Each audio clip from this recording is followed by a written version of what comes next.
because John McMullen is making his way out to Arizona for the big game on Sunday. So Tone DeShields sitting in for him today with me, Jody McDonald, on Birds 365. All right, Tone.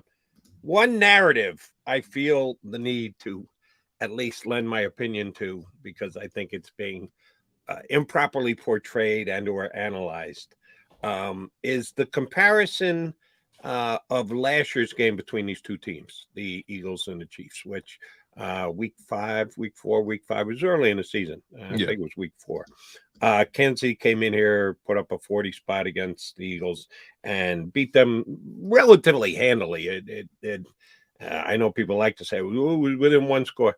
Kansas City moved the ball up and down the field against the Chiefs that day, and they won. And people are just now checking the box score and seeing that Tyreek Hill had all these long mega plays for major yards and touchdowns, and are drawing the conclusion, well, you take Tyreek Hill out, Travis Kelce only had 4 catches for 40 yards again. We can stop Travis Kelce. You know who stopped Travis Kelce that day? Tyreek Hill. Because Patrick Mahomes said, well, I could throw it 10 to 12 yards to Travis, or I could throw it 40 or 50 yards to Tyreek. I get to pick or choose which one I want to do. And, of course, he picks the guy downfield who's going to get the long touchdown for him. It doesn't mean, unless all these people who are, we can stop Travis Kelce, sat down, broke down the all 22 film and saw that Kelce was so well covered on those plays. He might very well have been open too. And Mahomes just said, well, which one do I want, the short game or the long game? Yeah, give me the long game. And he got it to Tyreek Hill. If you don't respect Travis Kelce coming into this game and what he's done this year, then you just haven't been watching enough football, because he is one scary tight end. He is one scary football player.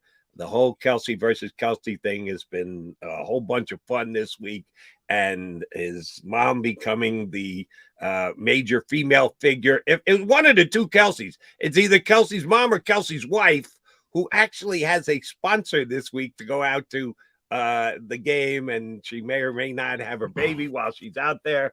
All this stuff has been great, and we certainly are looking at it through Jason's eyes. They better cover Travis Kelce, Tone, because if they don't, that could be the undoing of the Eagles in the Super Bowl game. Yeah, most definitely. You bring a great point, because I mean, what would you expect from Tyreek Hill when he has 12 targets compared to Travis Kelce's 6 lonely targets, right? I mean, right. Tyreek Hill was the focal point in that game, and Tyreek Hill did exactly what Tyreek Hill was supposed to do. What I will say is I think the Philadelphia Eagles offense played well enough to win that game, but the defense was the real issue, giving up over 200 rushing yards. Well, 200 rushing yards exactly. I think that was really the undoing of that team, because it pretty much allowed Patrick Mahomes and those guys to do essentially whatever they wanted. 200 rushing yards, averaging 6 yards a carry. I mean, you can pretty much live and die by anything you want to do. So I think the main difference between then and now is this Eagles defense has taken a major leap. And, you know, the Kansas City Chiefs rushing offense has actually declined. If I'm not mistaken, the Kansas City Chiefs rushing offense is ranked 21st in the NFL, averaging just over 100 yards a game. I think about 110 yards, 113 yards a game. And in the last game, they only were able to muster 42 rushing yards. So their rushing attack isn't as influential as it once was, when they had a fully healthy Edwards-Helaire. Now, he was activated off IR, but I don't expect him having too much of an impact on this game. And again, the Chiefs' rushing attack is not dynamic. And I wouldn't be completely surprised if they abandon it early, because the Eagles got maybe 2 or 3, maybe 4 good stops on those guys. So I think that's really going to be the telltale sign. If the Eagles stop the run and force Patrick Mahomes to have to throw that ball 40, 50, maybe 60 times, which I think it's going to end up being, I think the Eagles are more so in a comfortable position than if the Chiefs were able to run the ball at will. Here's where you make your argument that the Eagles are better suited to win this game than they were last year facing off against the Chiefs. Last year against the Chiefs, they didn't have Hassan Reddick pressuring the quarterback. Mm-hmm. He was not part of their defensive line mix. They did not have James Bradbury on one of the talented Kansas City wide receivers, who, you're right, are not as talented this year without Tyreek Hill. So the Eagles are better the Chiefs are at least lesser. I won't say worse, but lesser than they were last year. And last year they didn't have Chauncey Gardner-Johnson as a playmaking safety. So the Eagles have significantly upgraded their defense. The Chiefs might not be quite as good in offense without Tyreek Hill, but the whole you just take Tyreek Hill out of the mix and everything else stays the same. Just minus Tyreek Hill and everything else is exactly. Well, it doesn't go that way. But the Eagles do have more talent on defense, which brings us to Jonathan Gannon, who is a much ballyhooed, talked about, debated defensive coordinator here in Philadelphia. John and I are certainly on record as bigger Gannon fans than detractors. He's going to be scrutinized with the way this game goes. And if you think he's going to go out there, so far the Eagles have given up 14 points in 2 playoff games to the Giants and the 49ers. If you think he's holding Patrick Mahomes to 7 points on Sunday, if he does, my God, he should run for mayor if he actually holds the Chiefs to 7 points. How scrutinized is Gannon going to be on Monday? I asked this to one of our guests yesterday, Tone, so I'll ask it to you.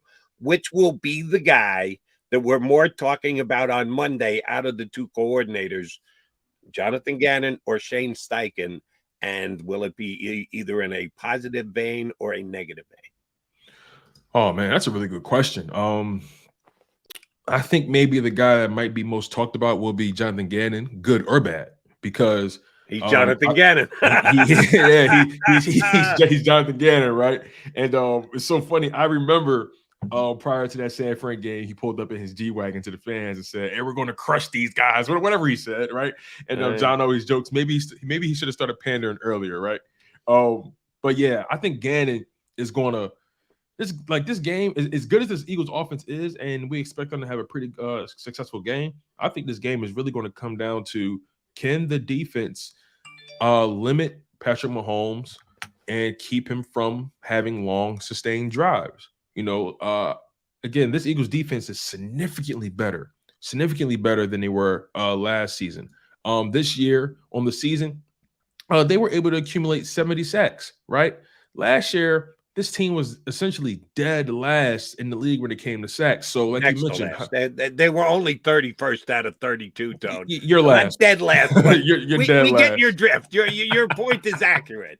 Exactly. So it's like, I mean, when you think about it from that perspective, it's a completely different defense, personnel perspective, from a talent perspective. And I think the talent has just risen to the top when it comes to this Jonathan Gannon scheme. He relies heavily on his guys to be smart and make plays. It's one of those offenses where your personnel have to be playmakers. And last year they didn't have any playmakers. This year they do. C.J. Gardner-Johnson, Hassan Reddick, James Bradbury, who I think is going to have a big game. But I think Jonathan Gannon is going to be the one talked about, good or bad, because if Jonathan Gannon holds Patrick Mahomes to, different quarterbacks, you change your metric a little bit, right? If you hold Daniel Jones to under 17, 14 points, you did your job, right? If you let Daniel Jones get 24 or 25 points on you, it's like, hold on, what the hell happened? But when it comes to Patrick Mahomes, if you limit Patrick Mahomes to 20 points or less, Jonathan Gannon did his job. He did his job.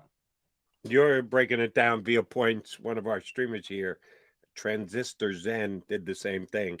Said if Gannon holds the Chiefs to the same 23 points the Bengals held them to, the Eagles should be able to win the game, because they should be able to get 27 points against this. All you need is 24 if you hold them to 23, but 27. And it is Patrick Mahomes. I mean, he's a wizard out there. We got to be honest. He is the reason why this game is supposed to be close.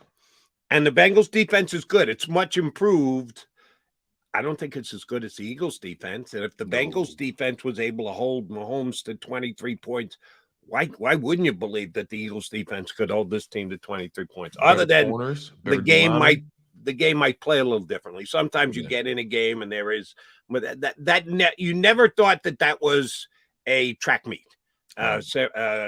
Cincinnati and Kansas City last week, there was more up and down coaching element, teams trying to establish a little bit of the run. And that'll be a big part of this one. How much are the Eagles going to, quote unquote, try and establish the run? Sometimes you just get a game and it's pass.